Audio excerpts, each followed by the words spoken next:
All right, so we're doing a grilled pineapple relish for our pork tenderloin. It's real simple. We're just gonna grill these guys. What do you think, about 5 or 6 minutes, Stevie? Yeah, just get some good grill marks on it, bring out the sugars. Caramelize the sugar a little bit. We got this guy in high, about 620 degrees. We're gonna grill these, then we're gonna go inside, we're gonna add some cilantro, lime juice, and things like that. We'll show you the other ingredients here in a second. It's gonna be awesome. This is the amazing Bullseye, $3.99 free shipping.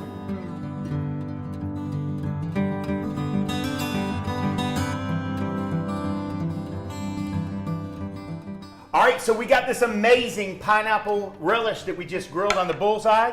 It took about, how long did it take you to grill those? About 8 to 10 minutes. All we're looking for is a little char mark. You're gonna bring out some of the sugars in the pineapple, get a little caramelization on the outside. And we're just gonna chop these up. We're gonna add a 1/4 cup of cilantro.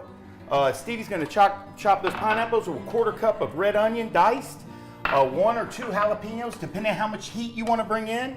And this is 2 ounces of lime juice. So we're gonna add that, chop these guys up, mix it up. You wanna let it chill in the fridge for about an hour or so. We've got some made. If you'll hand me that bowl real quick. Oh, hey, big guy, watch your hand, fella. What?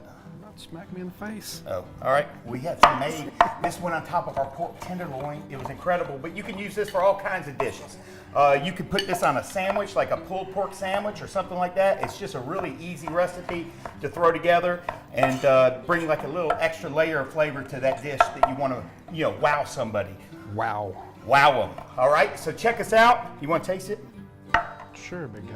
Yeah, go ahead. Could you give me a bigger bite? Yeah. Well, I mean, delicious. You're a growing boy.